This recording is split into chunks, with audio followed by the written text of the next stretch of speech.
We are live now. Please go ahead.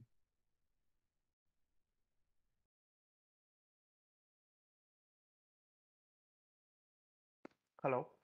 Yeah, so Yes, please go ahead. I We are would live now. first welcome Shri Nakul Sherdalal ji. He is our IPR committee SOCHM Gujarat Council head. So he will be giving welcome address for this good session on cyber security and cyber laws. Over to you, sir.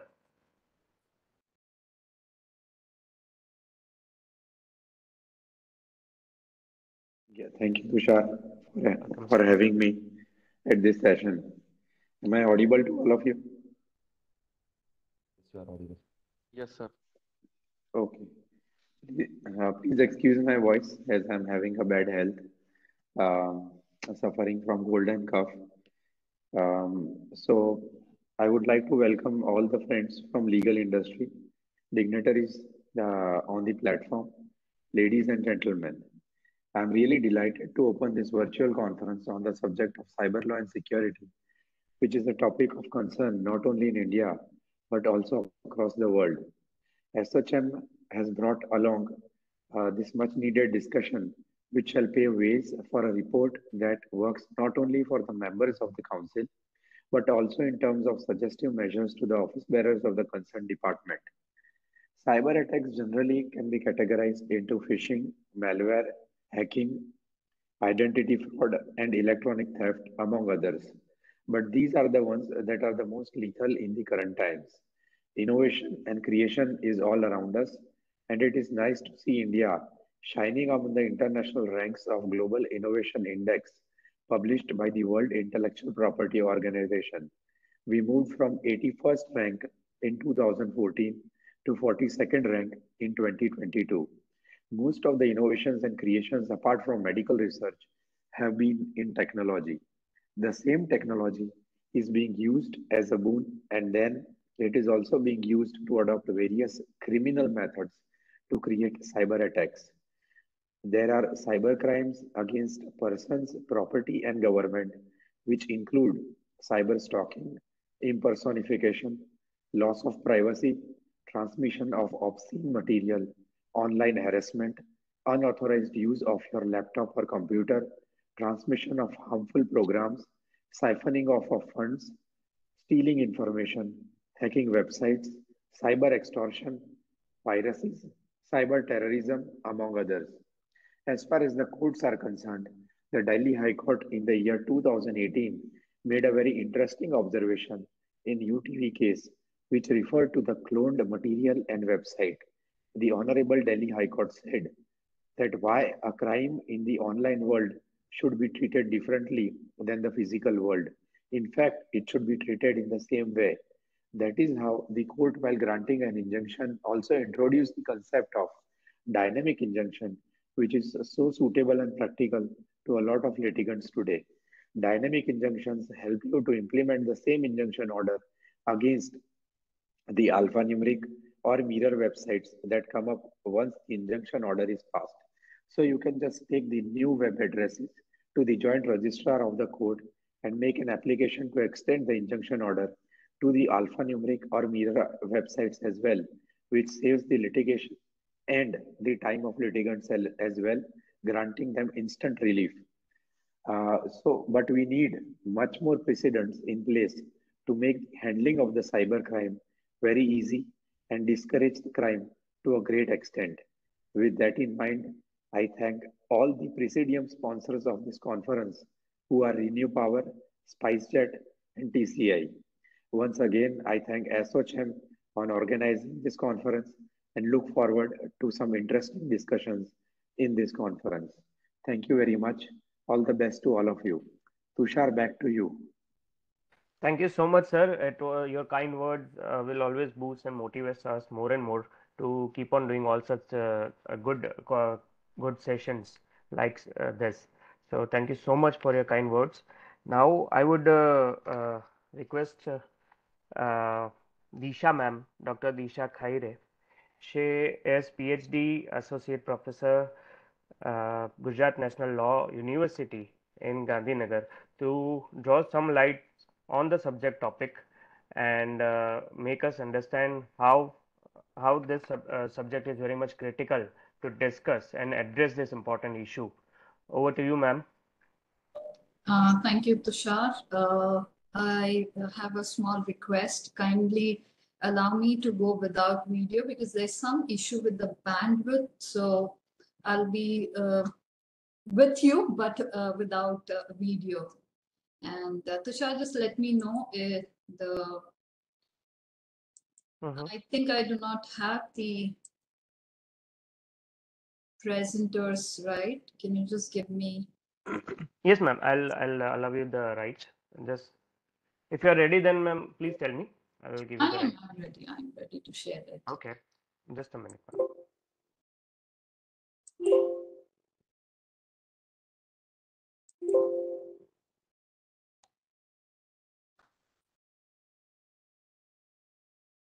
Okay, ma'am. Now you will be able to share.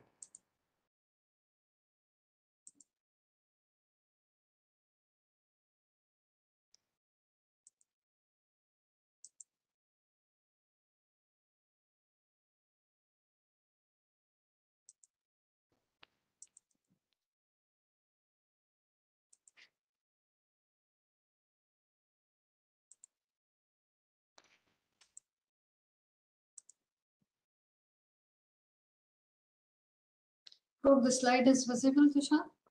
Yes, ma'am.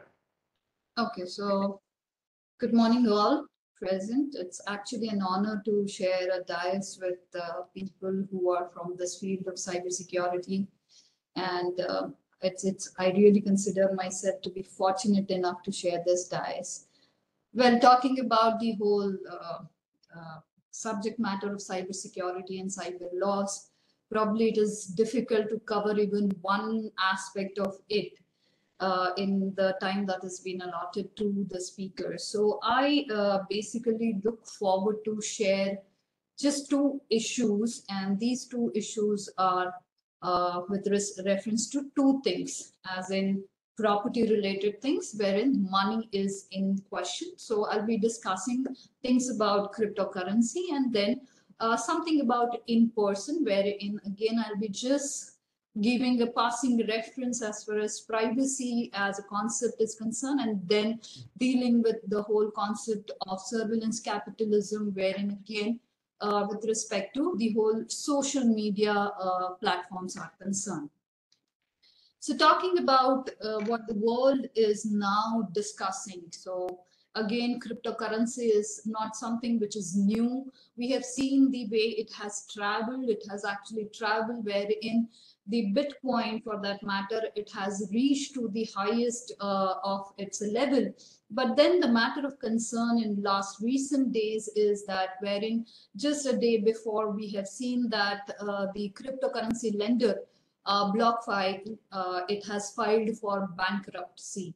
There are again news which are being reported when it comes to crypto frauds in United Kingdom. They have increased by third to over $270 million. And then again, a concern that has been raised with respect to the drop in Bitcoin and Ethereum because of the unrest in China. Now let's try to understand as to what exactly is cryptocurrency. So cryptocurrency in simple words is nothing but a digital or a virtual currency secured by, again, cryptography and based on a network that is distributed across a large number of computers. However, to understand it from the point of view of a regulatory mechanism, which particular explanation that will be of help?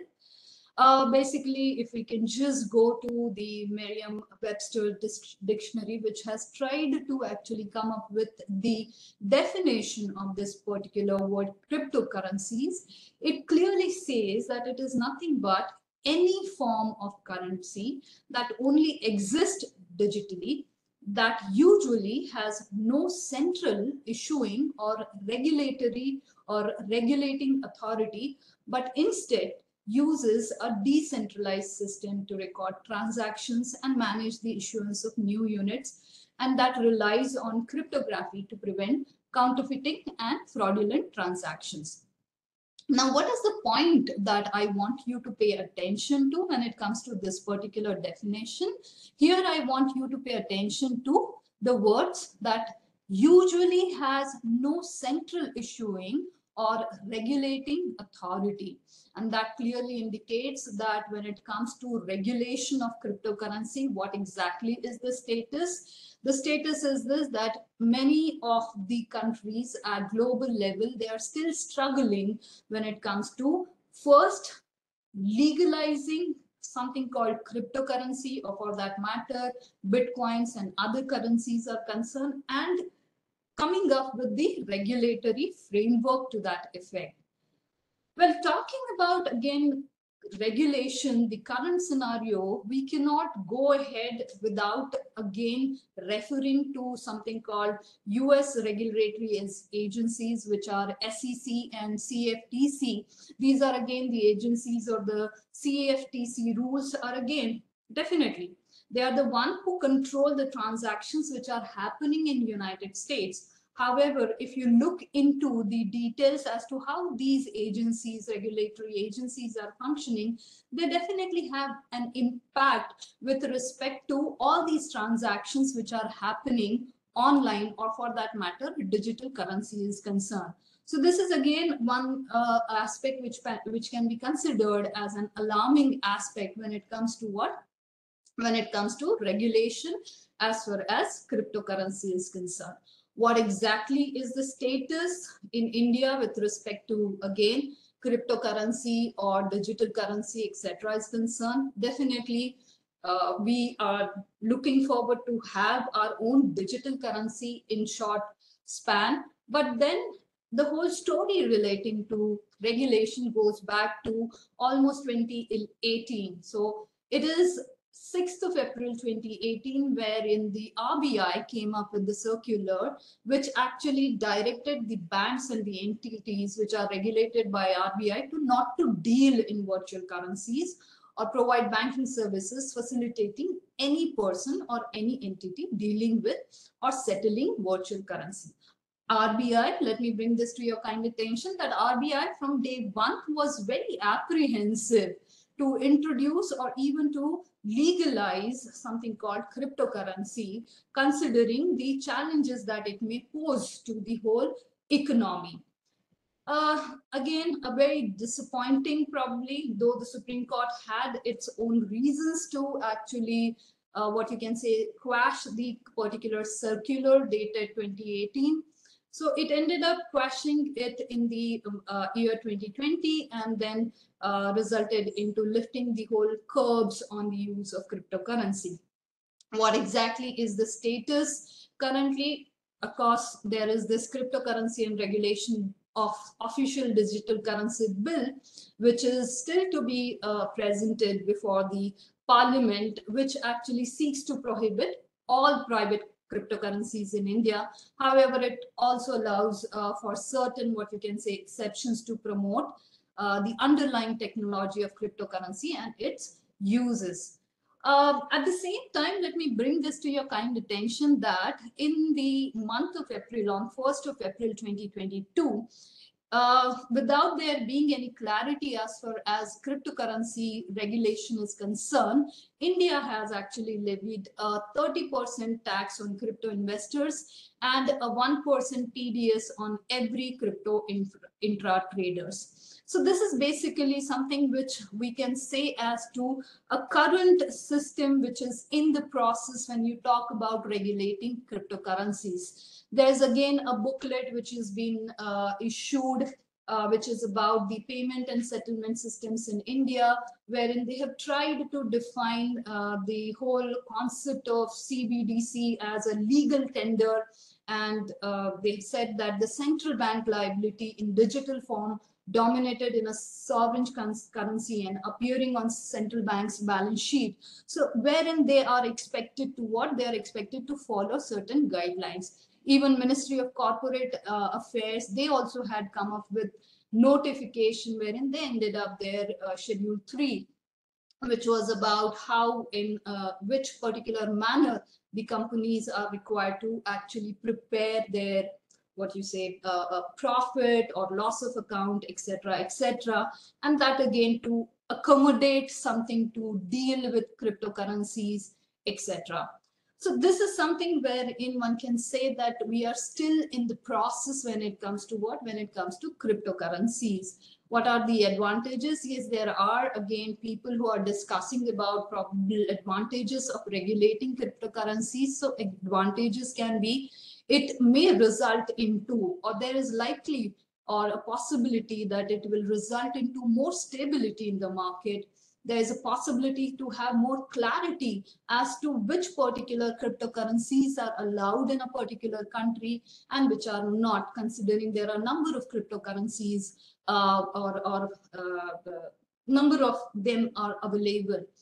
A regulation probably may result into wherein one can definitely look forward to have increased investor protection and confidence. At the same time, it is expected that if there is a regulation, then it will definitely try to address the online fraud and the cybersecurity risk as such. But at the same time, when it comes to regulation part, regulation can be good, but at the same time, it may result into hampering the whole innovation that is happening and probably may try to again impact the way at global level we are now trying to switch to digital currency. So these are probably the apprehensions which are discussed at global level with respect to cryptocurrency is concerned and the security issues in the cyberspace are concerned. Taking ahead the discussion, I have something called surveillance capitalism. Of course, I'm sure everyone is aware that when it comes to surveillance is possible as far as government agencies are concerned, and the way surveillance are being carried on by the social media platform. So what exactly this whole term of surveillance capitalism is, this is nothing but a business model of social media platforms. Now, I'm sure you all are using different apps, whether it is Instagram, whether it is WhatsApp, whether it is Twitter, whether it is other social media platform, Facebook, which is now, again, Meta is there. So the thing is this, on face of it appears that these are the apps or these are the services which are made to us free of cost. But the question is, are the services really free?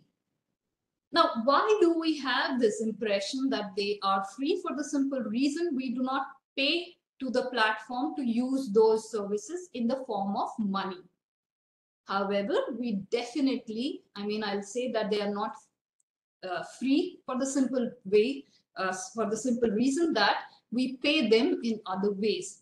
So in what other ways do we end up paying these social media platform?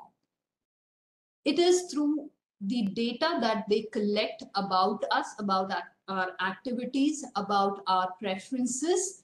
Through these ways, we are actually paying these paying to the social media platform. So when it comes to we having this impression that the social media is, or social media platform is a product for us to use, it is not the same. The platform is not the product, neither we are the product, but then who is the product? It is the predictions and the intelligence about us is nothing but the product. So initially, when we started with exploring the whole nature of cyberspace and how the social media platforms are working, initially we were of the opinion that probably we, the users, are the products. And for a couple of years, it was believed that the users are the product. But with this whole model of the business model of social media platforms, it is now been proved by different studies that are being conducted that we, the users, are merely the resource for the main product. And what is the main product? The prediction and the intelligence about us. Now, who's the one who has actually coined this particular term called social surveillance capitalism? It is Shoshana Zuboff, who is the one who coined this surveillance capitalism. So what exactly this whole model is? It is nothing but an economic system which is centered around the commodification of personal data with the core purpose of profit making. Now, when does this whole concept of surveillance capitalism arose? So it arose when you see a lot of advertisements that are being done by the service providers or by the different platforms that you use. Okay, so they actually, what if I have to talk about the Google advert, they saw the possibilities of using personal data to target consumers more precisely, and how they could do, they could actually look into as to what kind of activities you are doing and what all are the preferences that you have. Well, what kind of, I mean, there are definitely advantages as far as what, as far as the data that has been collected about you, but then it may further result into what? It may further result into a lot of challenges or legal questions that may arise. So let's first discuss about the advantages for individuals and the society. So with all the implantables, wearables, whether it is your Fitbit or having an app on your mobile relating to some fitness, etc., etc. So there's an advantage of better tracking of individual health. There's improvement in individual efficiency. There's optimization of services. There's again implementation of smart city initiatives and the analysis of data for community improvement. So these are the advantages for individuals as well as society when a data is being collected. Where does the problem arise? The problem arises when the collecting and processing of data is put into context of capitalism's core profit motive. And then that actually results into posing what? Posing a danger to human liberty, autonomy, privacy, and the well-being of a particular individual, or for that matter, the user of these services.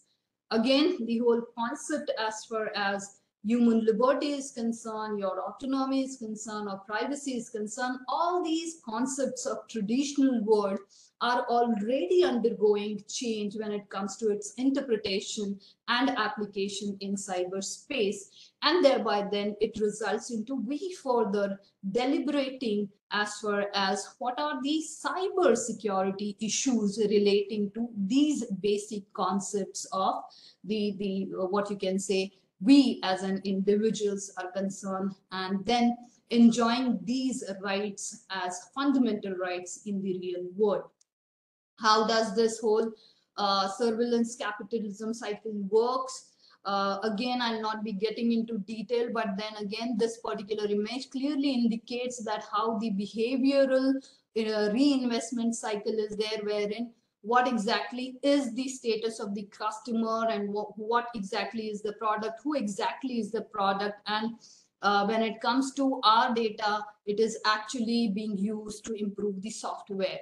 When it comes to surveillance capitalist cycle, customers are the advertisers, product is again predictions about us, and our data is again being used to improve the predictions. And accordingly, you'll be surprised to know that many of the companies who are launching different softwares, they actually make necessary what you can say changes or modifications in the services that are provided by them, or for that matter the apps that they want to promote.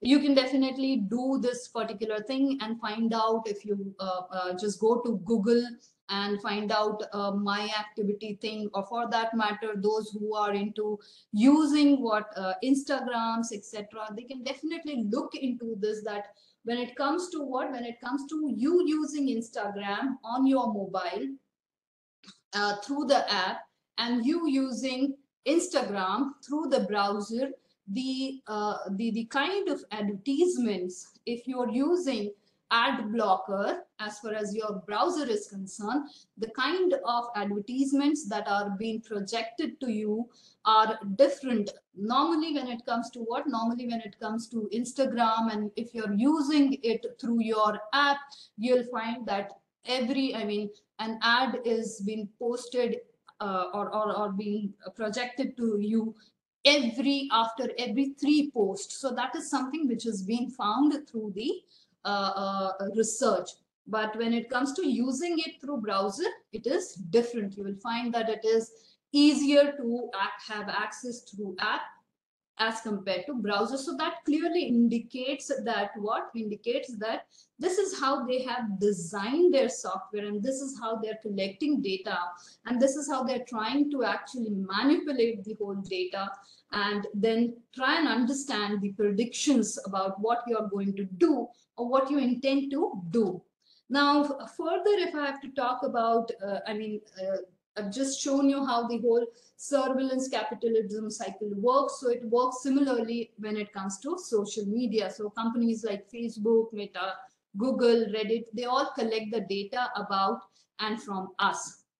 This again, data includes everything, anything from how often we log into the platform to what sort of post that we like, and even to something as specific as how long did we spend looking at a particular post before moving on. The reason most platforms actually push to use their own app is because it actually gives them greater control on what they can collect about us, and then manipulate it. Companies who collect data, they are actually aware about how often you log in the platform, what sorts of posts you like, what device you're using to log into a platform, what operating system the device is running, and even to something as specific as how long did you spend looking at a particular post before moving on. Now, again, considering all the information that is there with the what you can say, with the intermediaries, those who are our service providers, the more sinister implications of this whole surveillance capitalism model is that it poses threat to individual autonomy. It is resulting into increased polarization and bias bubbles. It actually resulted into credit scoring using social profiles, which is can be seen when it comes to China, and slowly and gradually probably every country is going to see this. And then there is again there is a wonderful actually lecture which is available in the cyberspace, wherein Lawrence Lessig, who is a professor of Harvard, he has actually connected the dot and then had come up with the analysis proving this, that how the internet is ending up becoming the threat to the whole concept of democracy. So that also clearly indicates that are we actually independently thinking, and probably those who are aware about this wonderful book, which has been published way back in 1990s by Noam Chomsky, which clearly indicates that how the media clearly manufactures your consent, that actually makes a lot of sense in today's generation with the whole development in the field of what? In the field of technology. What exactly is the role of law? Where does the law comes into picture? Can we just hold these social media platforms responsible for collecting data, etc., etc.? Well, currently, if I have to talk about this, what exactly is the situation?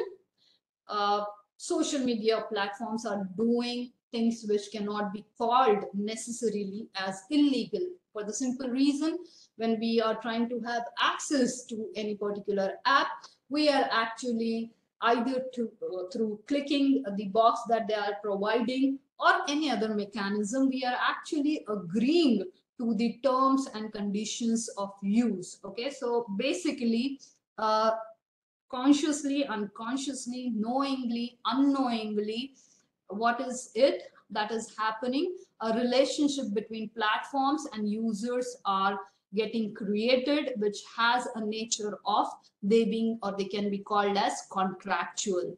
The problem is that mostly these contracts are one-sided contracts where we as users or as customers, we do not have bargaining power, and most of the terms and conditions are in favor of the social media platforms. what exactly are the suggestions or the discussions that are going on. So when it comes to, again, the competitions that are happening as far as social media platforms are concerned, competition law was the preferred weapon of choice. But then recognition that it isn't enough further makes us to what? Makes us to indulge into what probable solution that we can have when it comes to what? When it comes to regulating the whole harvesting of data by these companies or big corporations. Everyone in the world, or all for that matter, all the government, they actually understand the whole value of our data. However, they also understand the value it has in enabling better surveillance. So if I have to talk about what exactly is the stand when it comes to government and regulating the data as such, I think there is still no clarity, because they also know that it is necessary to have control over the data of the individuals or data of the users. There is actually need to have adequate safeguards to prevent misuse of our data.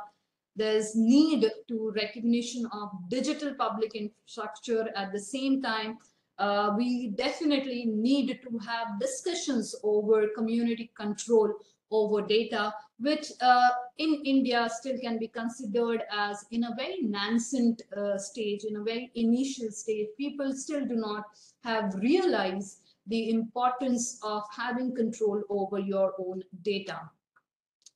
How these platforms are being controlled. So governance of social media platforms. So we have something called Information Technology Act passed in 2000. Again, 2008, it was amended. We have recent rules of intermediary guidelines and digital media ethics code of 2021, which talks about governance of social media intermediaries, and which talks about the governance of digital media platforms also. But it is again in the initial stage, and there is again a lot of discussion that is going on as to what exactly are the roles of the intermediaries, what exactly are the obligations and the responsibility of the intermediaries. And I'm sure you must have read a lot of news reports as to there is again an apprehension on the part of intermediaries to again accept whatever is being mentioned in these rules of 2021.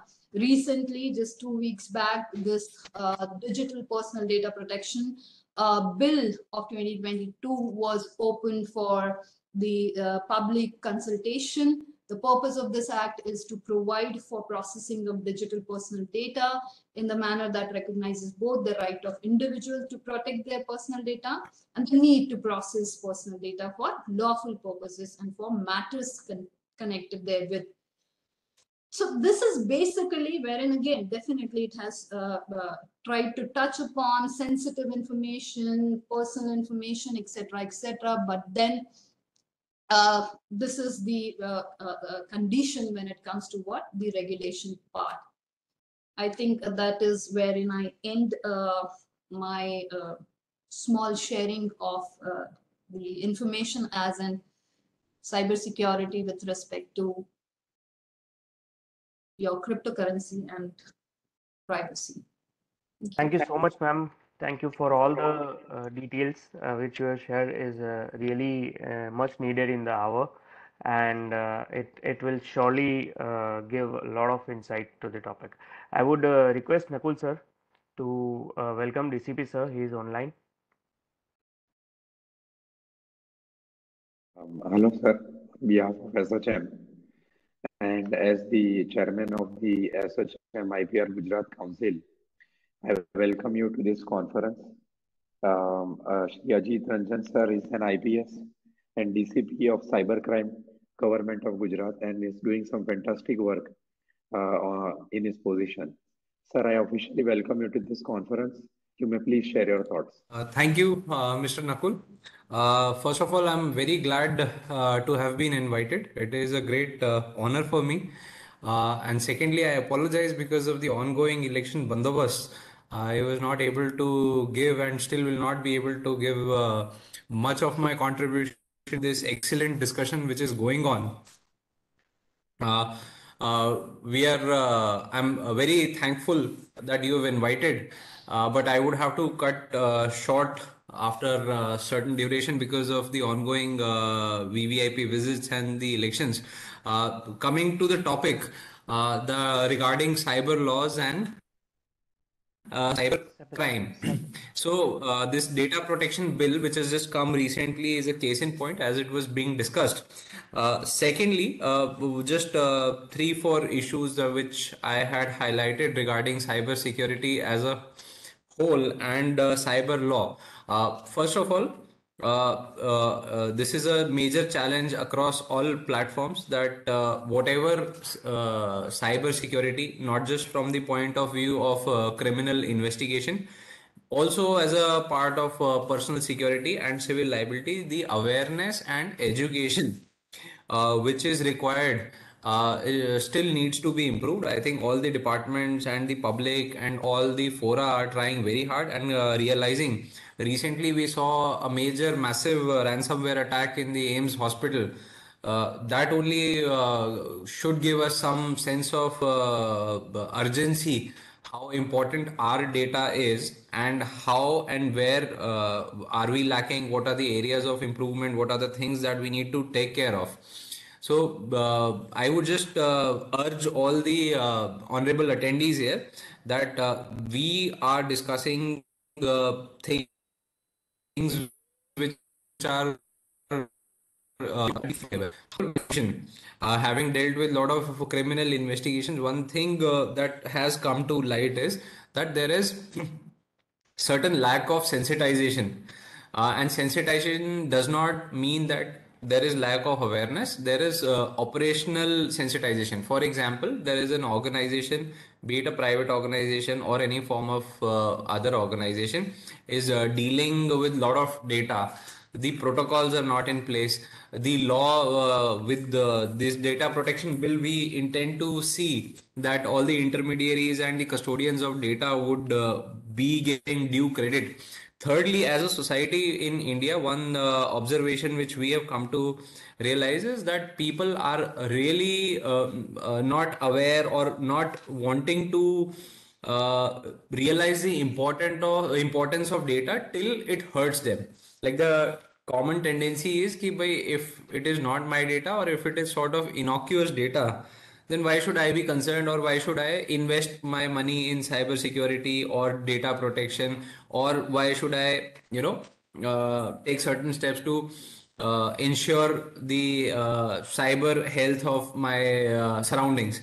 This, if these operational matters could also be touched upon, so I think it will be a great success, because whatever is being discussed is excellent, and if it is translated in letter spirit onto the ground, and as a society, all of us come forward and recognize the importance of the value, I think it will be a great success. And kudos to the team for having organized such a great event at short span of time. Though I had joined in, I was listening to all the discussions which were taking place, and excellent.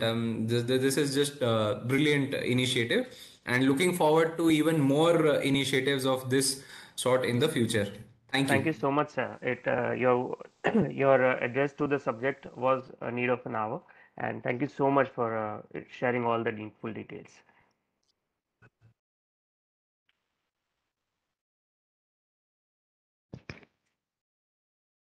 Okay, so I further move to our next speaker panelist. He is Dr. Nilay Mistry, uh, Assistant Professor, National Forensic Science University, Gandhinagar. Nilay sir, are you able to hear me? Please Yes, come on yes, board. yes, Yes, yes, sir. yes, yes. Yes. So, good morning to everyone, and thank you so much for inviting me for such a nice event. And I also would like to thank NFSU to provide me an opportunity to interact with the respected panelists and all the participants. Thank you so much, SOKM, for arranging such a nice initiative. Yes, I heard the earlier panelists, Shri Ajit Rajan sir and Madam also. And I feel that 100% whatever they are saying, that is a very important and it's a very need of an hour kind of a thing. So today I would like to share some thoughts on again on the cyber security part and the digital forensics laboratory, and what are the challenges which we are facing nowadays and right now. What is the need of an hour? That is the first part, is the cyber security. See, normally we heard that cyber security, a lot of people are making a differentiation between the cyber security, digital forensics, then incident response, and lot of other things, right? But I think that is a interconnected thing. That is a lot of common areas between this particular thing, right? Now there are mainly three part of it, right? Mainly three part of it which we need to understand and um, which we need to practicize, right? Let's take an example with the PPT. PPT model is a very very old model, and which is used in almost all the cybersecurity, even NIST cybersecurity framework, and even all type of frameworks, right? So that is a PPT, is a people, process, and technology. And nowadays that term is also coined as a TTP also, right? That is from the metrics, that kind of a metrics which is developed by the lot of organization across the globe, right? So attack metrics, you can say, that kind of a metric is very much important and very much required nowadays. What are the biggest challenges to the cyber domain, right? So mainly the weakest link in the cyber domain is the people, because nowadays, as madam is also discussed, as sir is also discussed, that nowadays lot of attacks are going on. Even MSME, medium scale industries, you can say small scale industries, they are also on the target, right? Because normally the sir is also getting a lot of cases into the cyber department related to the malware attacks, related to the data breaches, related to the general person. Nowadays earlier it was not like that a very big organization is only hit by the ransomware, but nowadays individual is also hit by the ransomware, hit by the malware, and they are losing the data. Recently you must be heard about the 500 million people database of the WhatsApp was leaked, and it is viral on the lot of platforms, and I seen lot of data over there. A lot of people are selling those kind of a data, and how this particular data is very important to investigation also. How to safeguard your own data. So the PPT model is still little bit what you can say, the effective model, which I supposed to, right? So that is the people is a very weakest link. So first initially we must have to start ourselves with using of the technology with the ethics, right? So that is the first point which we need to understand, that because technology is facilitate for a different tasks, right? Nowadays you can use technology to communicate with the people. Nowadays you are using the technology in the corporate also, in the government also, everywhere is the technology, right? But is your data is safe? Is your data is safe? That is the first question. And secondly, if your data is safe, then how you will keep the backup of the data, how you keep the data within this particular devices, and whether the device itself is a safe, whether the operating system which you are using, whether it is a safe. Hello, hello, any problem? I think Ajit, there's a message from Ajit sir. Ajit sir? No, no. Okay, okay. Okay. Nilesh sir, go ahead, So please. yeah. So we are talking about the PPT model. That is the second is the process, because nowadays we seen in lot of area that people is already taking a lot of technology. They are doing already lot of what you can say awareness to the people. They are giving lot of kind of do's and don'ts and lot of other things. But when the process is not in the place, then again the another two pillar of the cyber security, that is the people and technology, will not 100% effective, right? So normally process is very important when you are installing any firewall, when you are installing any kind of a security systems, when you are using any kind of networking systems. At least we must have to define some kind of a policy into this particular thing. And third thing is a technology. So nowadays a lot of technology is available in the cyber domain, also in the digital forensics domain also. But what is the efficacy, what is the efficiently, what is the effectiveness of the technology, that is still into the question. So very recently we heard that there is some work is going on effective cybersecurity for all type of domains, like whether it's an individual, whether it's a small kind of industry, whether it's a government setup or government organization, or whether it's a big corporates or multinational companies, right? So how the effective cybersecurity technology can be implemented to that. Second part is a digital forensics, because digital forensic is also very much associated with the cyber security, because when there is a small theory, right? So what is the crime? What is the cyber crime? It is an unlawful activity. And when the crime is happened because the security is not there, or maybe security is a list, or maybe security is not properly configured, right? When the security is breached, when something is happened, then what is the next step? So that is the two steps which we are normally following into the next when the security is breached.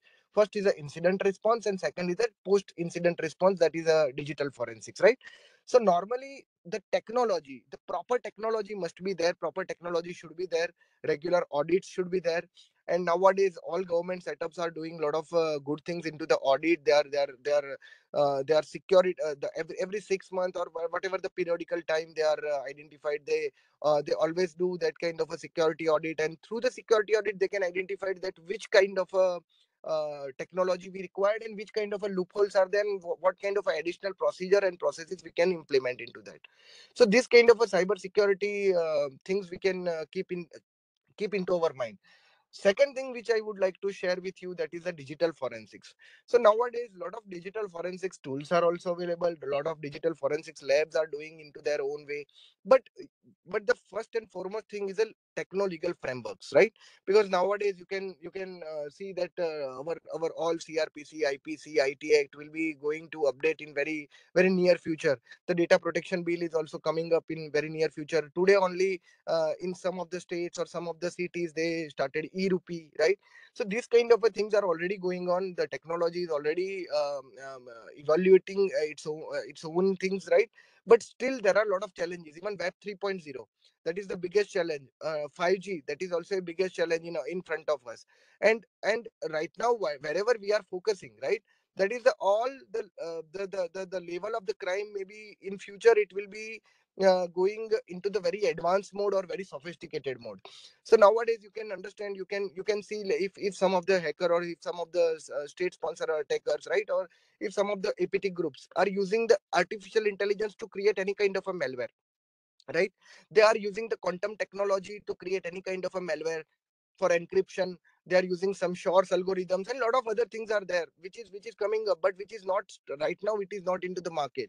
Then another, the new technology through which they are committing the crime is a deep fake, right? So a lot of gangs are there. Mewat gangs is there, then Jamtara gang is there. They are doing that now they are also upgrading themselves with the technology. So now the challenge in front of us is very big, right? And skills resources is very small. So first we need to develop those skills resources, and even we need to what you can say, the parallelly identifying the technology which is used, like we have to keep 2 steps ahead than the criminals, right? So that is the main fundamental in our forensic investigation as well as in our cyber security domain.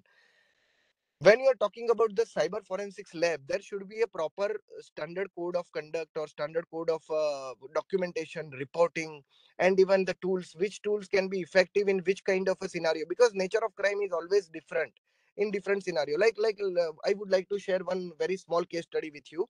And in one of the case which in which we are getting one smartphone. Now we thought that okay, we have the tools, we have the technology, now we can very easily open this particular phone, we can extract the data from the phone, right? And we started our work.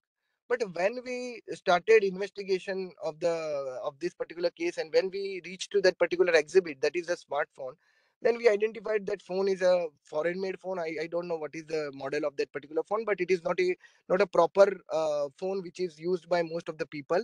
And that phone is working on some subscription model, right? So if you pay some kind of amount, then and then only phone can be work. If the subscription is over, the phone is, you cannot even access the phone, even you cannot open the home screen also of the phone. Whenever you are taking the subscription, you have to add that particular card or card number into that, and then only you have to recharge via this particular subscription, and you have to take that particular phone into the use, right? So that is the very biggest challenging case in front of us, but still we are finding a lot of solutions regarding with that, and we are talking to the company, we are talking to the organization how they are taking the data from that. We are also contacting a lot of other organization related to that. Similarly, in the another case, we are finding one another phone which is a very sophisticated, which is using very sophisticated technology, that is the two spaces into the phone. So first time, if you apply your pattern lock or keypad lock, right? So then it will open the first phone, and there is another phone in background. So if you are, there is a parallel space is a concept, in the most of the Android devices, in all the smartphone which is using the Android devices, right? So they are creating this parallel space into the kernel mode, means they are using this particular technology or tactics into the operating system itself. So now there is a very big challenge in front of us. So whenever any criminal will open the phone for you and put his own pattern lock, or the keypad code or something like that, you can only access the partial information or very few information. When he or she applies the another means pattern or another code or something, then and then only you can go inside the phone and you can explore the another data, which is very important to the law enforcement agency, right? So these are the few points in which the challenges are already there, and digital forensics is also moving towards that particular direction. Very recently, NIST is also sharing one very nice write up on digital forensic laboratories and digital forensic procedures and processes, right? So I think I downloaded before 2 to 3 days back. It's in November 2022 by NIST, right? And they are identifying that what are the things which is required. But again, we need to take that particular outcome from the NIST document or any other good standards document which is available on the internet, and we should apply it into our technological framework, because our technological framework is also required some good kind of a documentation, some chain of custody, some kind of a seizure memo, the hash value, effectiveness of the hash value. Even though I seen that in MD5 and SHA1 and those kind of hash value, there are a lot of attacks are also going on. So they can also change the content, and still the hash value may be same, right? So this kind of a hash collision attacks are also there, and because of the new technology like a quantum computing and all kind of a thing, that can be very easily that can be very easily, you can see you can modify the content, right? And still you can get the same hash value for that. So yesterday I just gone through one of the very latest problem, which is the encryption, right, into our domain. Maybe in the cyber security we are facing the same problem, in the VoIP we are also facing the same problem, in the other kind of a data we are also facing the same problem of encryption. So I just gone through the internet and I searched through that, what is the solution for that, because in 5G, in the web 3.0, this encryption will be going harder and harder to decrypt and all. But this another solution technology is already available, and that is the quantum computing, right? So now, with the artificial intelligence, with the machine learning, and with the quantum computing, this scenario can be built together, and we can create some kind of a fusion center which can be very easily decrypt, like a RSA 2048 or AES algorithms within 8 hours, or you can say if the key size is very small, then you can do it within minutes or hours, right? So that is the beauty of quantum computing, and which needs to be exploited in future by the forensicators or by the cyber security experts and providers. So these are the things which is going on right now in this particular domain.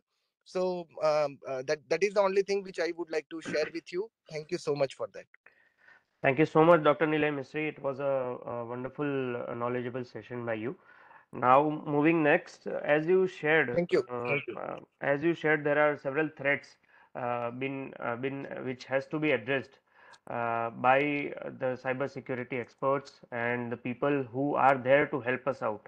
I may further invite Shri Rehan Patel, Specialist SOC, Colgate Palmolive, Gujarat.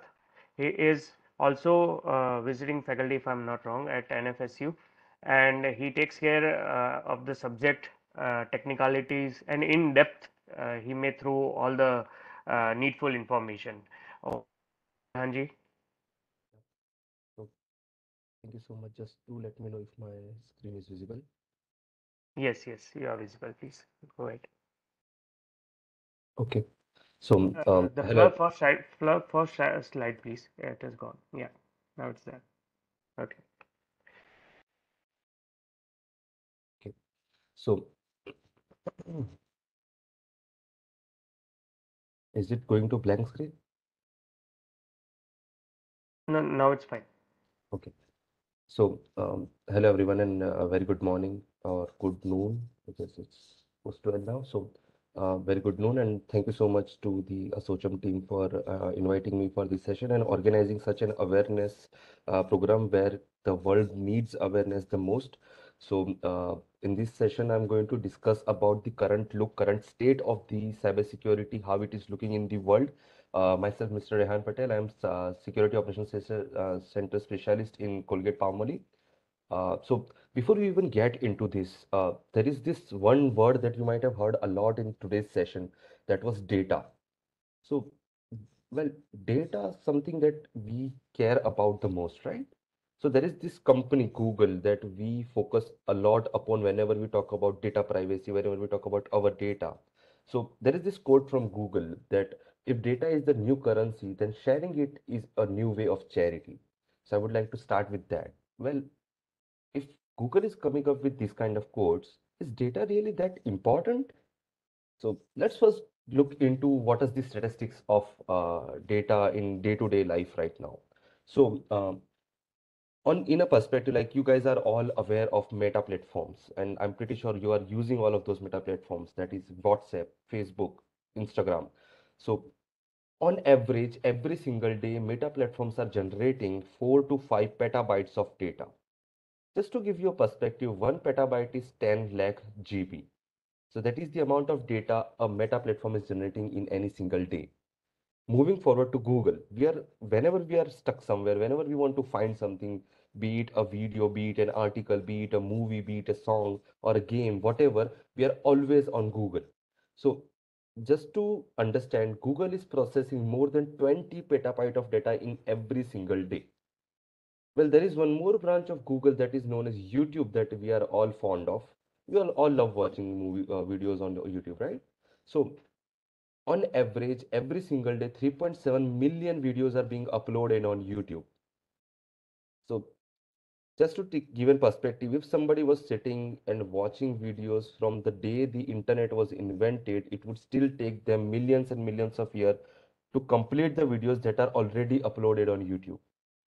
That is the amount of data that is available on that particular platform. Apart from that, there is one more big tycoon in the social media area, that is Twitter. We are all aware about it, and I guess everybody is following the news since last couple of months. So if we talk about Twitter, around 500 to 700 million tweets are tweeted in every single day. And these are just the some handful of websites that are regularly visited by everybody. And they are generating this much of data that can be processed by them about each individual. So just imagine what would be the scenario if we discuss it about the entire internet. Now, that is something about the whole world. Now, if we just be more personal about ourselves, let's just discuss what would be the scenario in India.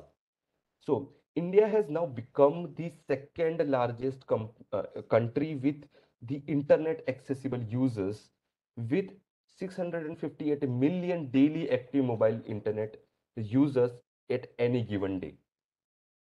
In the last year, in 2021, India alone generated 32,397 petabytes of data on the internet. That made us second highest app downloaders in the world with 27 billion downloads. Just to give you a perspective, America had only 12 billion downloads. And on average, any Indian spends 4.7 hours on the internet. So that is the perspective of India. Now, with that being said, there are a lot of things that these people, these companies are dealing with when we are talking about this much of a data. If I'm saying that a country can generate 32,000 petabyte of data in a single year, just imagine all those companies that are managing that data. And you might find a lot of those companies making huge claims about the cybersecurity that they have developed, the kind of devices they are using, and the kind of employees that they have. But there is a quote from Robert Mueller, who was the former FBI director, that there are only two types of companies in the world.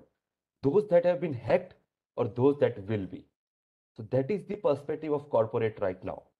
And if we look for the news around the world for this week only, we would just understand the amount of cybersecurity threats that are taking place right now.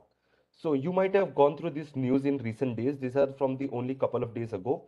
So 500 million WhatsApp users data have been leaked. 5.4 million Twitter users data have been leaked online. And Delhi AIMS system down since 7 days or 8 days and counting due to a cyber attack. So this is the news from around the world for the last couple of days. And just imagine the amount of data that you are generating, and these organizations are managing that data are at so much of threats. Now, when we talk about these kind of organizations, what are the common attacks that they are facing? So what are the types of cybersecurity attacks that all of these industries are facing in a routine basis? So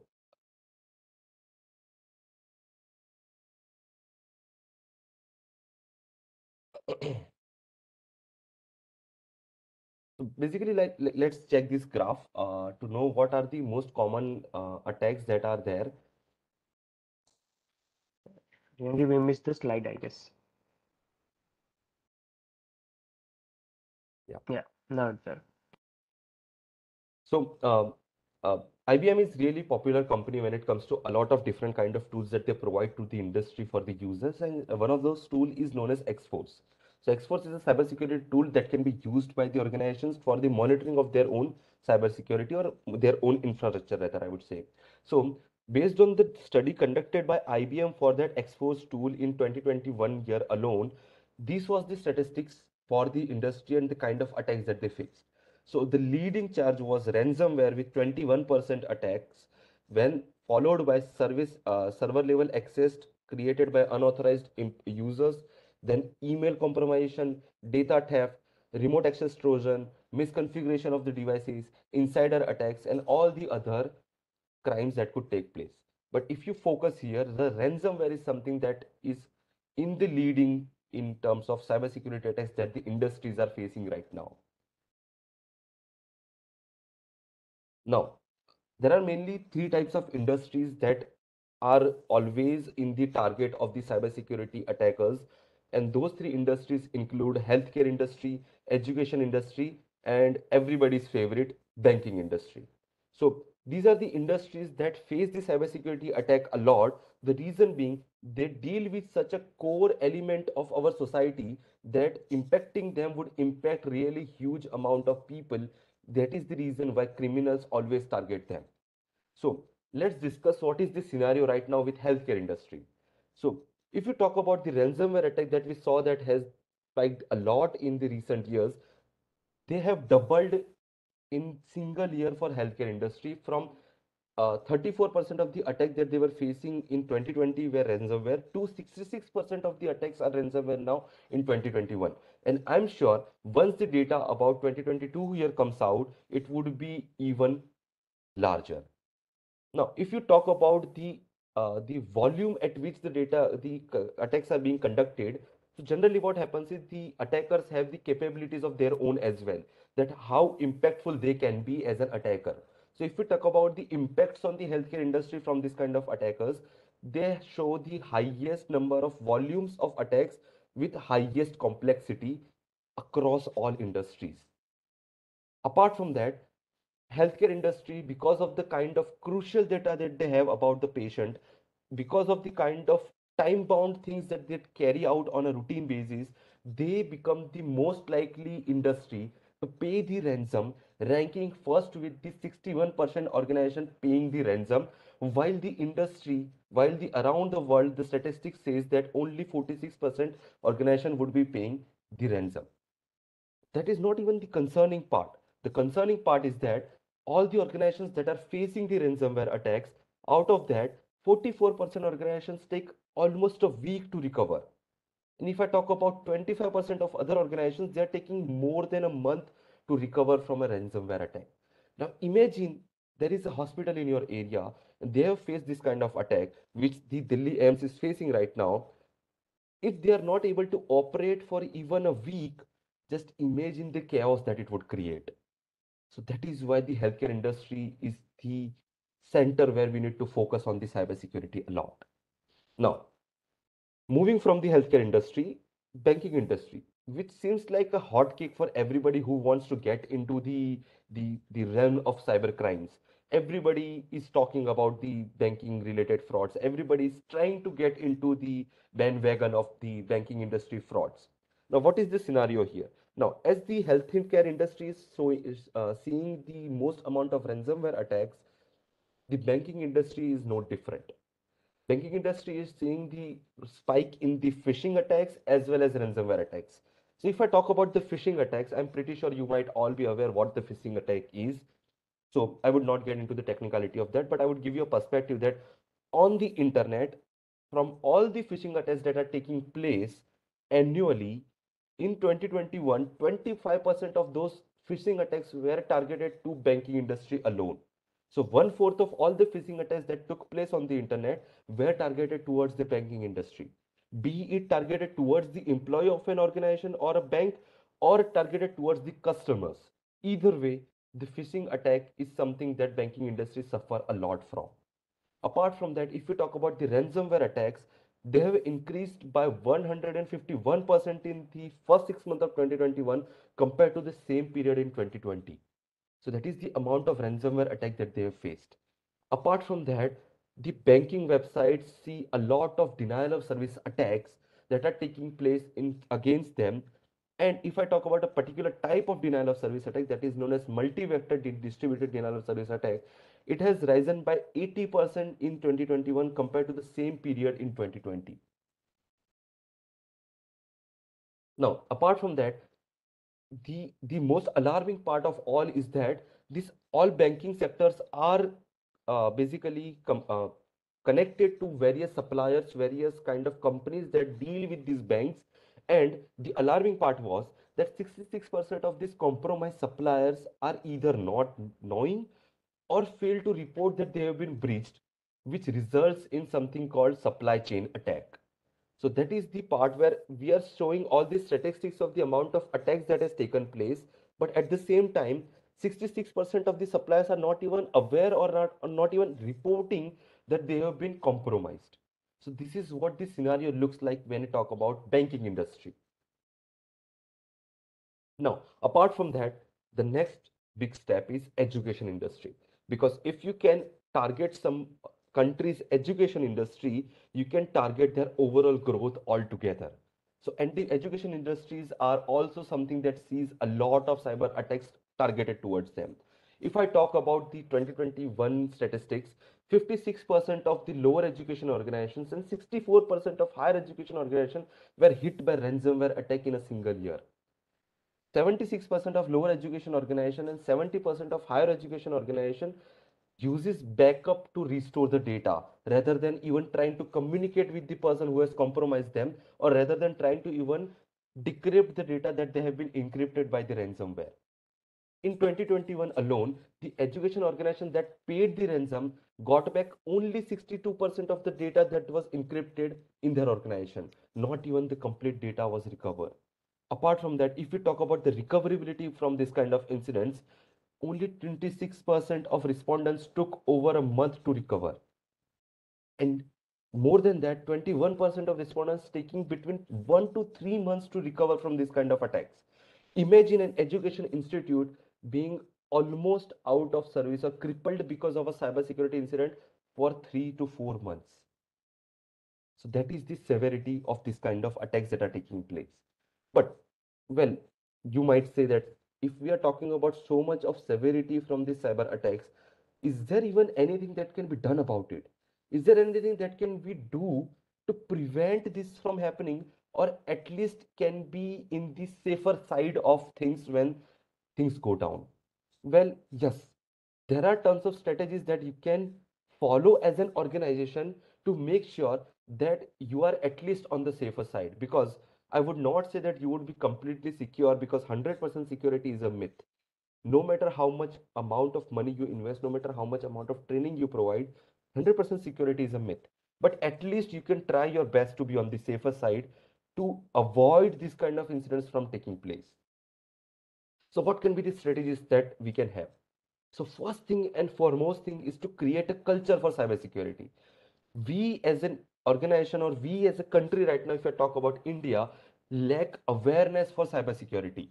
And in that situation, this kind of sessions are hugely important to target that particular group. So any organization should carry out regular training programs, regular awareness programs for their employees to make them understand the risk of attacks and risk of cybersecurity as a whole.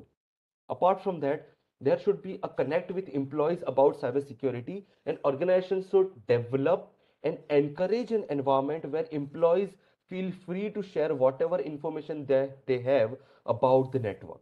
Because no matter how much monitoring you put into place, the employees or working on those computer systems would be generally somebody who could report the crime first. So it should be that you provide a connective environment to the employees as an organization that they feel free to reach out whenever they think that something is going wrong. Apart from that, as an organization, you should always be carrying out a vulnerability scanning on a periodic basis. So no matter how many applications you are having in-house, no matter how many websites you have hosted in-house, you should be carrying out vulnerability scanning of all those websites, all those applications, and all those computer systems that you are having in your organization on a periodic basis, just to make sure that you are aware of any vulnerabilities if there are any, so that you can fix them as soon as possible. Apart from that, all the organizations are generally equipped with incident response plan. But the biggest thing that I've observed that those incident response plans are not often tested regularly or not often updated regularly. Cybersecurity is a field that is ever growing and ever evolving with new and new types of things that are coming into this field. Like right now we are discussing about the web 3.0, we are discussing about blockchain, we are discussing about IoT devices that are now being incorporated into the routine life of these organizations. The incident response plans are still something that they created 20-30 years ago, and they are thinking that that plan would work for them when that incident occurs, which would not be the case at times. So it is a good strategy to continuously test your incident response plans with various activities carried out for the security team and update the incident response plans as and when needed. Apart from that, a lot of time, no matter how much money you are investing in your security tools, no matter how much money you are investing into employees training, a lot of time the third party vendors that you are communicating with might not be having the same security standards as you. So it is always advised that whenever you are planning on sharing your data with third party, whenever you are planning on shaking hands with somebody from not your organization, always conduct due diligence. You should be having a proper procedure to identify the vendor that you are planning on communicating with is having the same security standard as you or not. So conducting a vendor due diligence is a really important thing to avoid this kind of issues from taking place, because you might have heard about a lot of news where the company's data have been leaked because a third party vendor was compromised. That is a kind of news that you see a lot with the Facebook. There are a lot of other platforms also, but Facebook provide, let's say, gaming platform, let's say it provides the plugins to other organizations, and due to which the data can be compromised. The Twitter news that I showed earlier, where 5.4 million users data have been leaked, was leaked because of a third party API on a third party website. And a hacker was able to download the data from there. And the hacker was sitting on that data since January 2021. So that's just the amount of time the data was out there. So third party due diligence is really important. Apart from that, utilizing a multi-factor authentication is a really crucial and really simple step an organization can follow. I can assure you, from all the attendees that we have right now here, you would be having your crucial accounts, your, let's say, Gmail account, your Instagram account. You might not be having a multi-factor authentication turned on those accounts right now. And that can be a really risky thing to do. Why? Because let's say an attacker somehow manages to find a password, they could just simply log into your account without having to worry about any second step of verification at all. So Multi-factor authentication is basically just a step where you enter the password. Even after that, you need to provide one more thing. Either it is a OTP, or it is a security question, or some form of a mechanism that would allow the organization to make sure that even if the passwords are compromised, their account would still not be compromised in that case. With all that being done, all the security tools in place, all the security employees trained and well equipped, you should still be monitoring your entire infrastructure no matter what, for the external threats and for the internal threats as well. So monitoring is a must.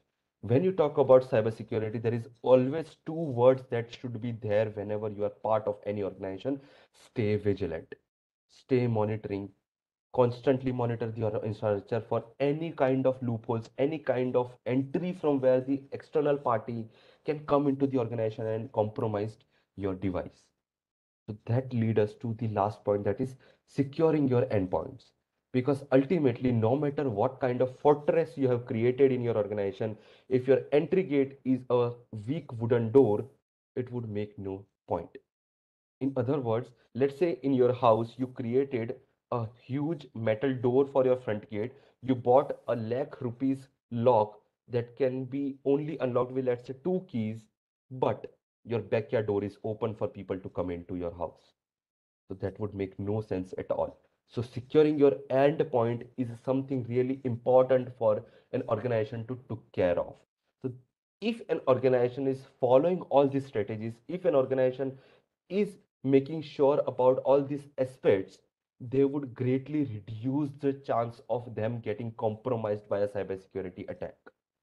So with that being said, I would like to thank all of you for listening to me so patiently, and I would like to thank Asocham for providing me this chance.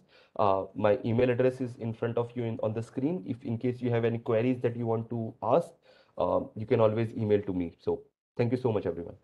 Thank you so much, Mr. Patel. It was a wonderful session, and we learned a lot of things. We will be taking up FAQs, all the questions in the last 5 to 10 minutes of the session. I would request all the attendees to note down your question at one place, and I'll be allowing last 5 minutes to ask the question to the panelist. And so please be in patience. And now moving further, we had an insight of all the experts and eminent speakers with us today. So now moving ahead, we are talking about security, cyber security, cyber domain, cyber world. This session is intended to ensure safety of our digital world, which is now at a very crucial point where people of India and everybody around the world need to consider very well. So we always think of safety. We think of strong safety. So how can we forget our very important eminent speaker? He is Mr. Sri Yogesh Thanange, cybersecurity expert, CEO of HealthStrong.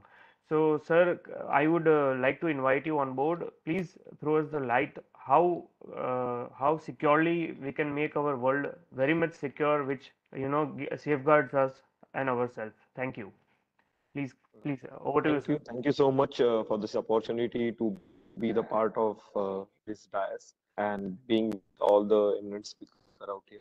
Uh, like I've been listening them since beginning, and there are great insights which they have shared on different aspect of cybersecurity. But when it comes to cybersecurity, and when especially we are working as a company to provide cybersecurity solutions to other companies, and when I also get an opportunity to meet many entrepreneurs, business owners, and all. And I'll tell you one very shocking thing which I come across all the time, that when I introduce myself that okay, I'm Yogesh and I'm working into cybersecurity and we have a company and all, like, and their response is like, yo, it's a very emerging field. And I'm like, come on, it's not an emerging field. We have already crossed a limit where the cyber attacks are being top of the town. It is almost everywhere. It is on the social media, print media, and television media, and it is not something which is new field or new stuff altogether. It is something which is already gone. It is at the it is not at the doorstep. It is already within our, I will say, premises, whether it's a organization, whether it's a government, whether it's a personal premises, and that's what the approach of people looking at cybersecurity is still being something new is really, making very shocking to me. In a recent survey which is conducted worldwide of all the CEOs across the globe, and there were, there were many questions in that, in which there was one question with all the different answers, like what is your biggest concern while running a business? And it was not a cybersecurity specific survey; it was a general survey. And the topmost answer, which all the CEOs across the globe has stated, was the cybersecurity is the biggest concern for them, because they know that this is something which, if successfully executed in their business environment, can completely uproot their business, no matter how old it is. So the thing is, we all know, and I think also my previous speaker has shared a very phenomenal statistics of different industries and how they are facing cybersecurity related issues, and what is the quantum of attack they are receiving on everyday basis. They just one more statistics to that. That was also a 2021 statistics, which has said the global loss per uh, you can say per second for cyber attack is almost $1,90,000, and that is also not 100%, which what they are saying, that they are saying people are still not reporting the 100% of the cyber attacks which they are facing. And also at India level, we have seen, especially the post-pandemic, because pandemic era, we call it as a forceful digitalization. And in this forceful digitalization, even the people and even the industries which has never used technology before has adopted this technology, and the attack surface for cyber has also increased eventually. We have seen uh, the cyber attacks nowadays are happening more of a targeted level.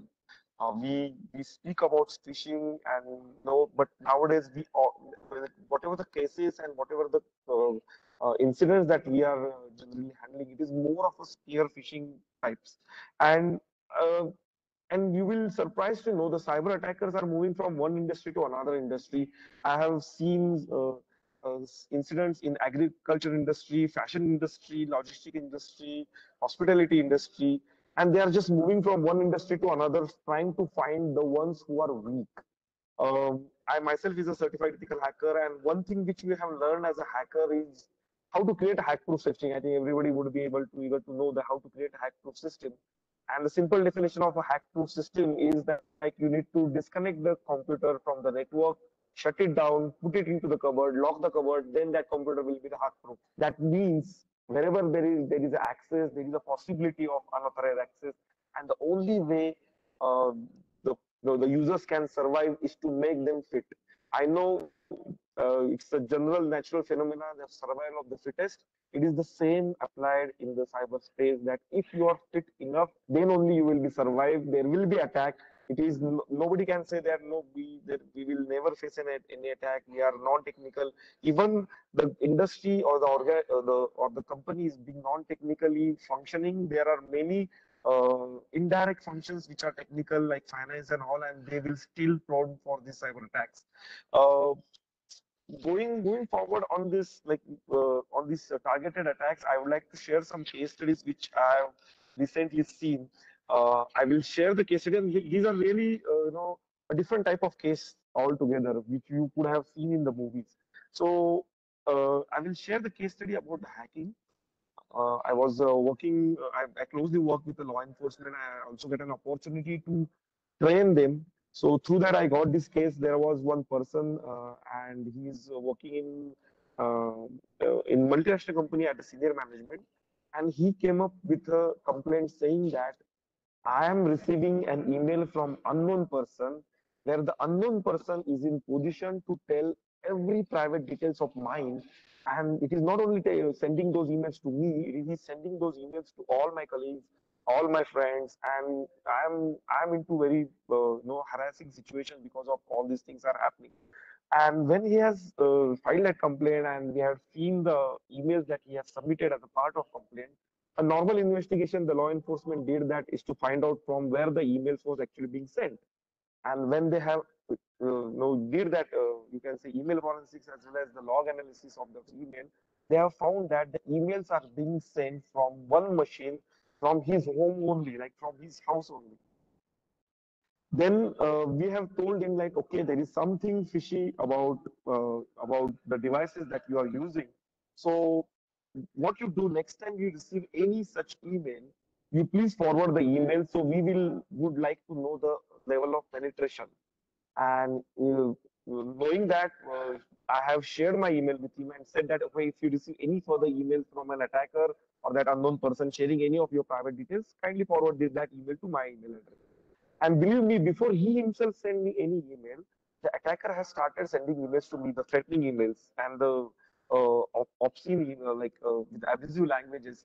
The attacker has also went to the blogs, different blogs which I have written over the internet, and in the comment he has said that you can't stop me and that. So I have seen the attacker is now moving from the actual victim to the investigation agencies and the people involved in that particular matter. So then I did speak with the investigation officer appointed for the case, and I told that it's a high time the attacker is not only threatening the victim, but he's also threatening us now. So let's go at his place and understand what is the exact scenario. So when we had actually went to his place and we were downstairs, the police officer has texted him on his WhatsApp that we are downstairs. And before we reach upstairs, the attacker sent an email to me, Yogesh, what are you doing at his place? So that means, it feels, you may, sound it like a very, film like or some movie, but it was actually real time happening. The attacker was listening to everything. He was actually monitoring all the things. And then when we went to his place, I just requested him to, bring all his gadgets, whether it's a laptop, whether it's Android phones, whether it's all the things which are connected to internet, to bring it, or disconnect completely from the internet and shut it down. And then somehow we could stop that particular live access of an attacker to those machines. And then we have started our investigation. What we have seen that the particular attacker has completely written a new malware, and that was with a new signature, because the victim was using a good antivirus system at his place for all the devices, including his mobile phones, because he was already been told that please use this, so probably the person will not able to spread his infection into different devices. But to our surprises, it was completely newly written malware, and which he has spread started from one Lenovo laptop till so the attacker first got an access to the Lenovo laptop, and then he has seen that he has landed into Lenovo laptop which was connected to the Wi-Fi. Then he used the payloads, and then he has started packet injecting in all the devices which were connected to that Wi-Fi. It was iPhones, it was Android devices, it was MacBook.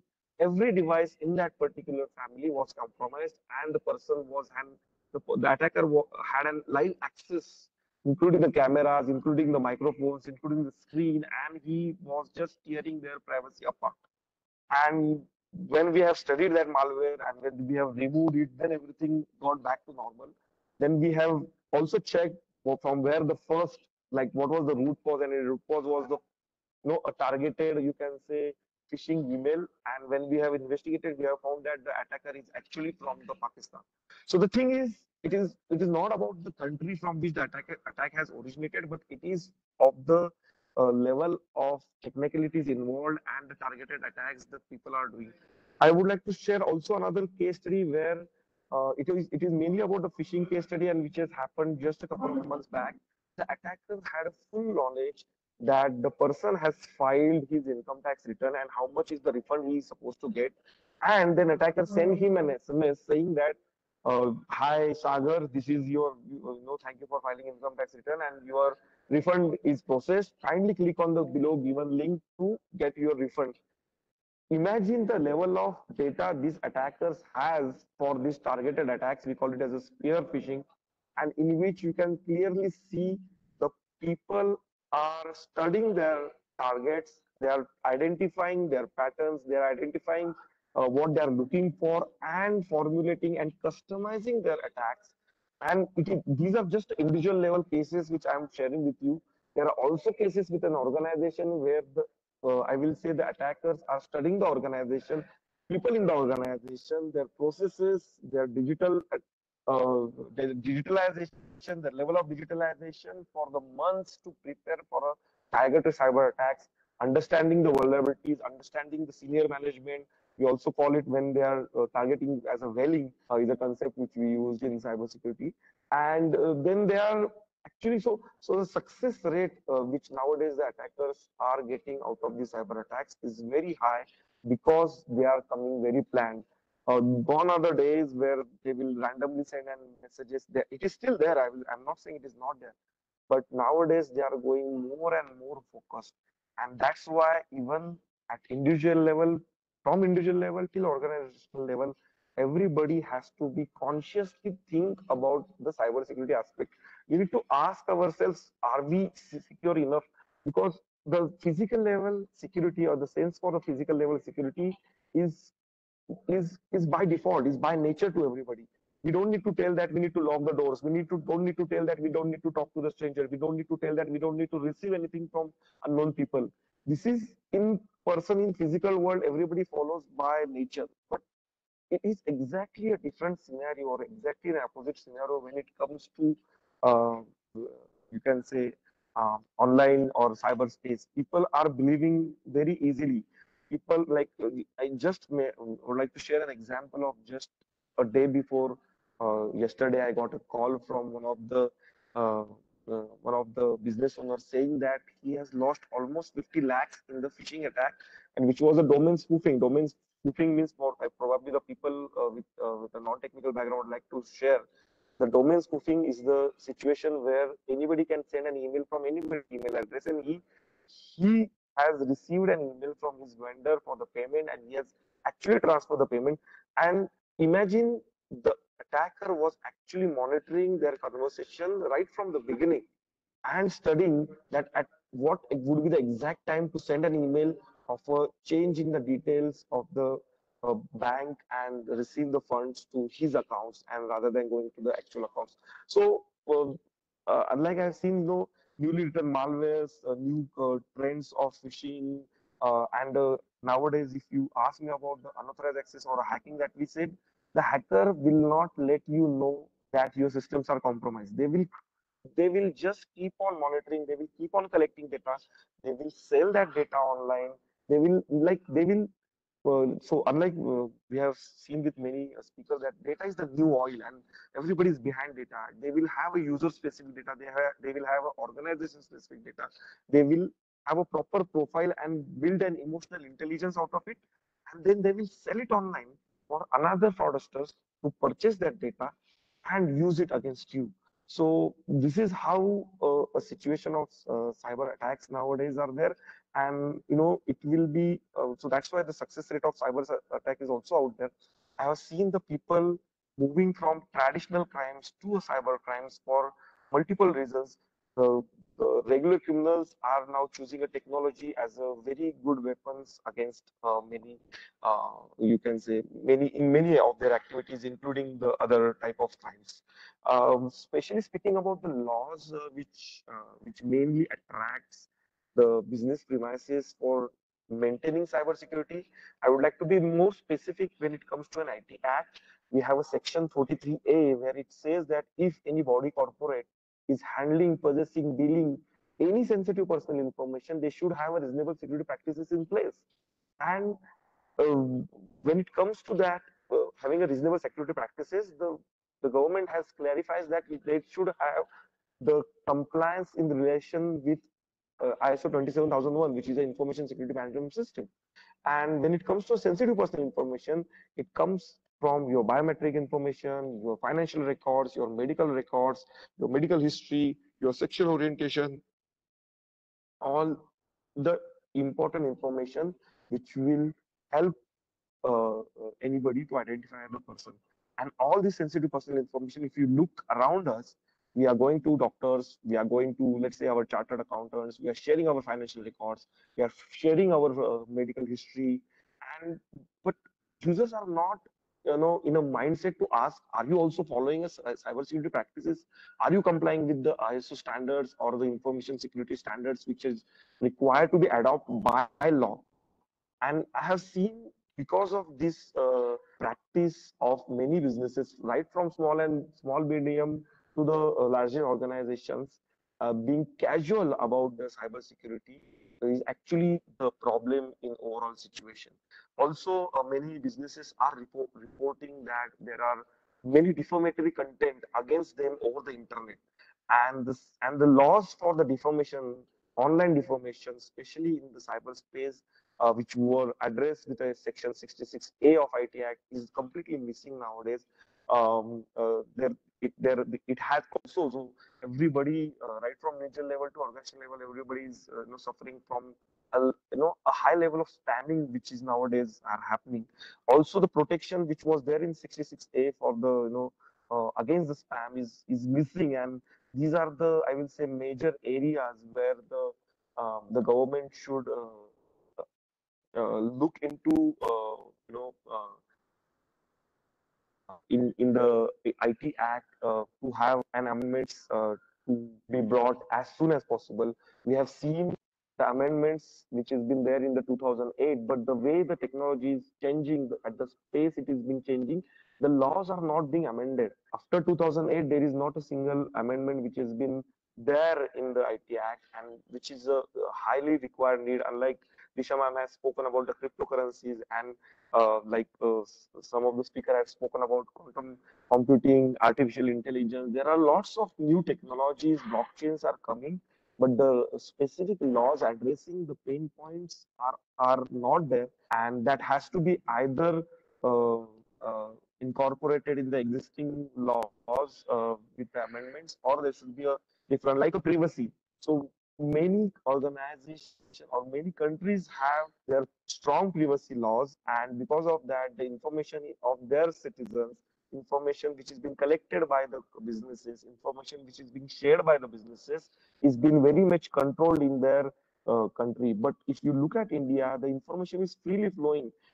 People are collecting information like anything. If somebody is delivering something to at my doorstep, he knows my mobile number, he knows my detail address, he knows some other information of mine, and this makes me really think of whether do I really have a good amount of privacy where privacy can be helpful to protect me. So the requirement of having a privacy is also very much out there, especially for the Indian, and definitely we are making our conscious effort. The government is making their conscious effort by bringing data protection bill 2022 and making it available for public opinion. If we look at the further thing, which I feel as a major pain point uh, for the government, is to develop a capacity within the government department to have a cyber security specialist hired by the government. In most of the scenarios, I have seen the government department themselves are dependent on some third party or private expert. But I think it's the high time for government to have their own cybersecurity specialist hired for every department. So I think if you'd have seen for every businesses out there, you will find that, okay, there are security guards who will take care of physical security. But can you see someone who is appointed as a security professional who will take care of digital security? You will hardly or rarely find someone that there are people who are in-house appointed for that. And this shows that there is a huge gap between the demand and the supply of cybersecurity professionals that we have, including the government departments. The capacity building is the major concern to have the cybersecurity professionals within government department. For every department, I'm saying there should be a specialized person who is addressing the cybersecurity related issues of that department, appointed by the government, is really the need of an hour. And I think all the speakers has covered most of the aspect of it. My only suggestions are these, that we require an a timely amendments in the existing cyber laws, a good privacy law that will restrict the free flow of data, which gives a rise to the targeted cyber attacks, and the capacity building by the government within their organization for the cybersecurity professionals. With this, thank you so much for the opportunity, and I'll hand over the session to the host.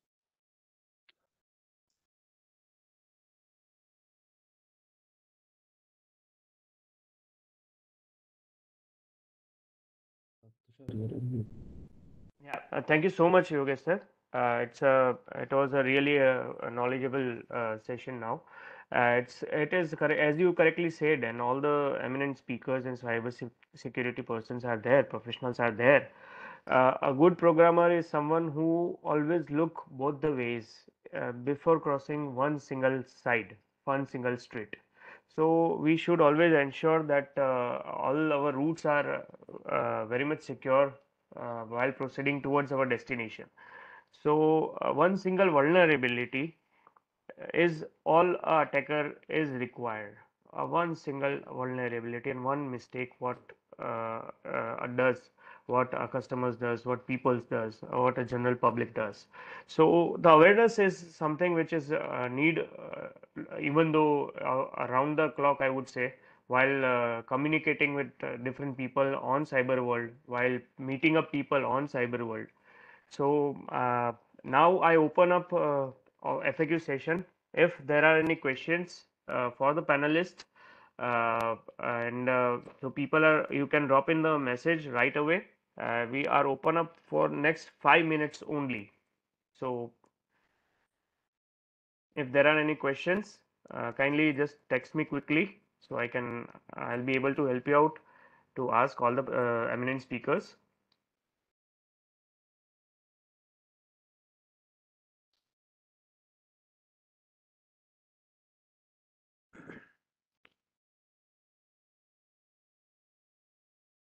Mr. Rihan, you're there online. So meanwhile, I have a just single question.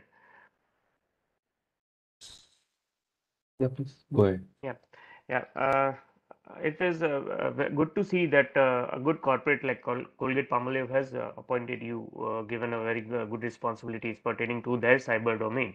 So, how you feel that corporate should follow certain practices? Will there be any SOPs been designed for MSMEs, for corporates, wherein government need to address it and allow them to make practice of this SOPs while dealing with different people online? So be it GST online, be it income tax online, be it all the departments working online, how important it is and how we should, educate people and make aware about all these practices. Can you quickly just throw some lights on this? Meanwhile, we get this some of the Yeah, questions, sure. please. So yeah, the majority of the organizations that are dealing with the ways in cybersecurity have their own guidelines and their own SOPs, the way they would be dealing with the stuff that they work on. So yes, if we have a centralized guideline issued by the government, or let's say an SOP of some form of instructions that can be designed by government for the organizations, that would at least streamline the process for everybody and make sure that everybody is on the same page. So that is something that can be done. But however, the field of cybersecurity is so dynamic that creating single SOP would not be feasible to cover up all the aspects, and we would lead into the similar situation that we are currently at with the IT Act, which was a single act with multiple sections that is now pretty much outdated. So creating a single SOP would not be a solution, but yes, definitely that there can be something that can be done about it. Apart from that, all the organizations from the medium to large level, they have their own policies, they have their own different kind of policies. As a matter of fact, like how employees would be using their computers, how employees would be using their network, what would be the procedure to access something using those computers. All those are defined very well for all the organizations under their own policies. Okay, thank you so much, Rayanji. And one question I have received from Mr. Kaushal Vaishnav ji. Yes. The question is for Yogesh sir. After this AIMS attack, Right. and the attack on SBI by SOA virus, how much we rely on cyber tools and cyber measures in today's era? Um, Definitely, it is very difficult to protect 100% or to secure anything 100%. We always keep on trying to reach somewhere level near 100% of security, but it is not 100% of security everywhere. So we try to increase the fitness level based on the current level of cyber attacks and the customization of the cyber attacks with a new ransomware and newly written malwares. If organization follows a good cybersecurity culture altogether. It is not only unlike our second speaker has spoken about, it is not only about the processes, it is not only about the technology, it is about overall like people, process, and technology. If we address all the aspect, including the vendor management, which the Rihan was speaking about, if we do all these things at technology level, at people level, and at the process level properly, I think we are in a position to combat with all sort of cyber attacks out there. At the end of the day, it is just a one weakness which has been required for an attacker to exploit, whereas as an organization they have to protect each and everything. So it is always challenging to be on the other side of the table. But if they address and if they keep on doing an audit, if they keep on doing, like an checking their own health of cybersecurity regularly, they will identify their own weaknesses before the attacker identify those weaknesses and exploit them. So I think addressing all the aspect and including a cybersecurity culture in your organizational culture will help.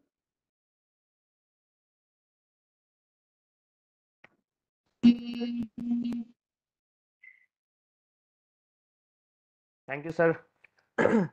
And moving further, there are any more questions? So, okay. So Nitin has a question. Is there any favorite antivirus software suggested by the panelists, which every industry should consider, like just like we ask for any of the brands. So it's just a question from Nitin.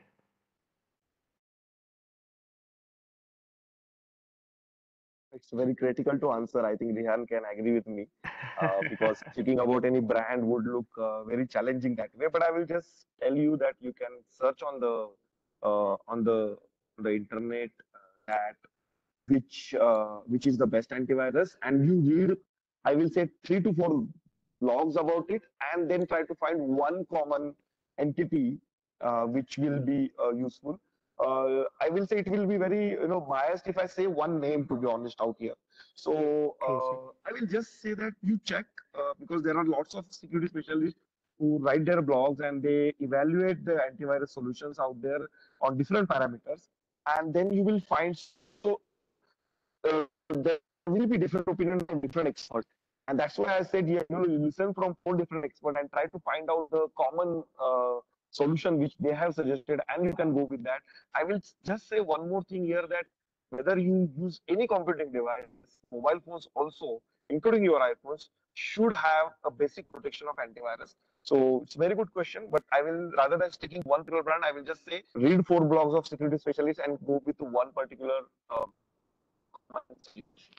Yeah, my answer would be very similar, and the obvious reason behind that is like even if you Google right now best antivirus, you would find 5 articles explaining 5 different antiviruses and why they are best.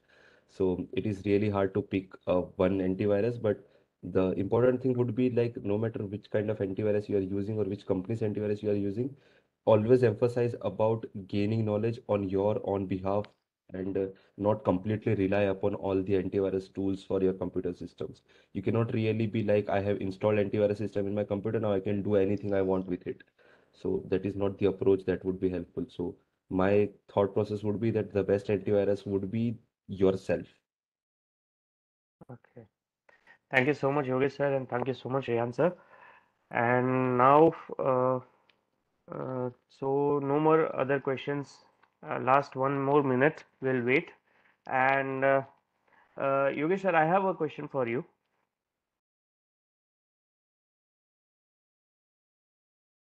Yes, I'm there. Yes. Yeah, so that will be my last question. I won't be bothering your precious time again.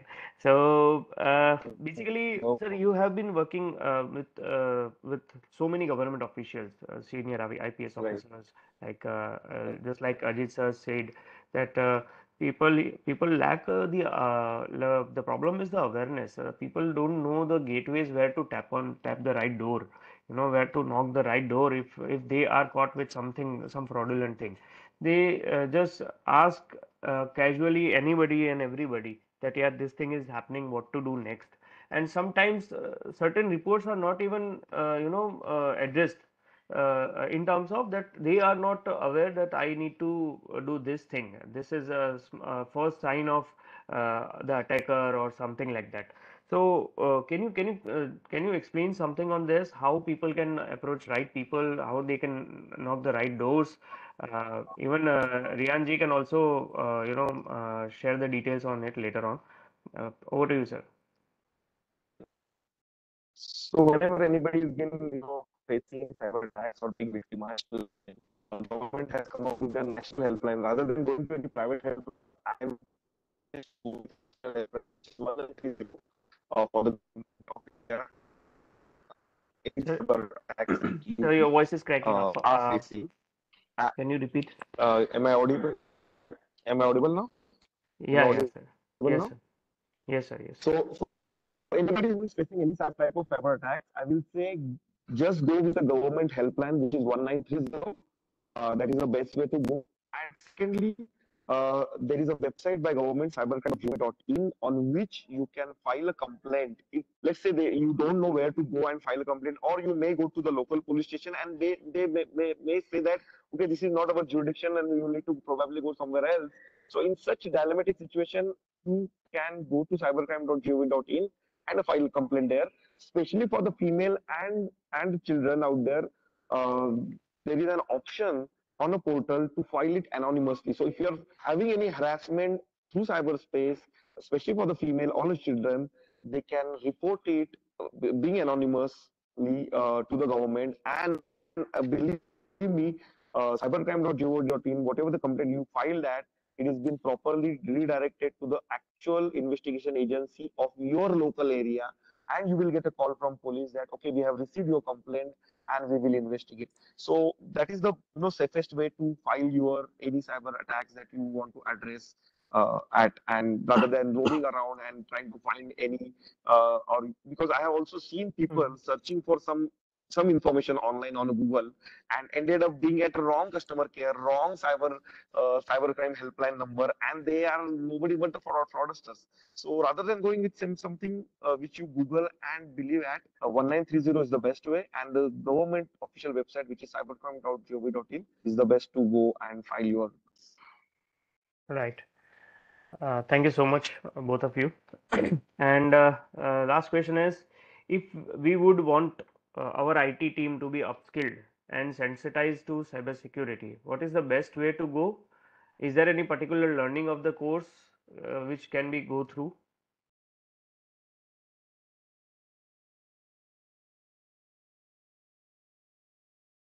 Yogesh sir, question.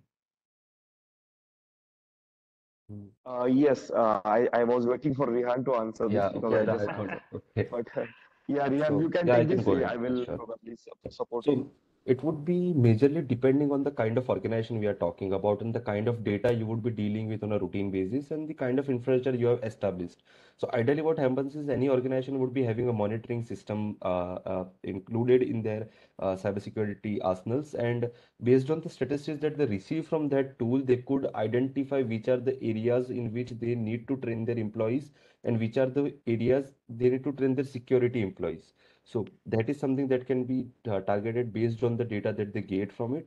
But apart from that, basic security and networking related things, that if they are taught to the cybersecurity personnel, which is something that should be prerequisite for anybody to be getting hired in the first place, should be a place to start from. And you talk about the employees, what is the best thing is to do is to regularly have an awareness program scheduled by the cybersecurity team only for the general employees who are not from the technical background.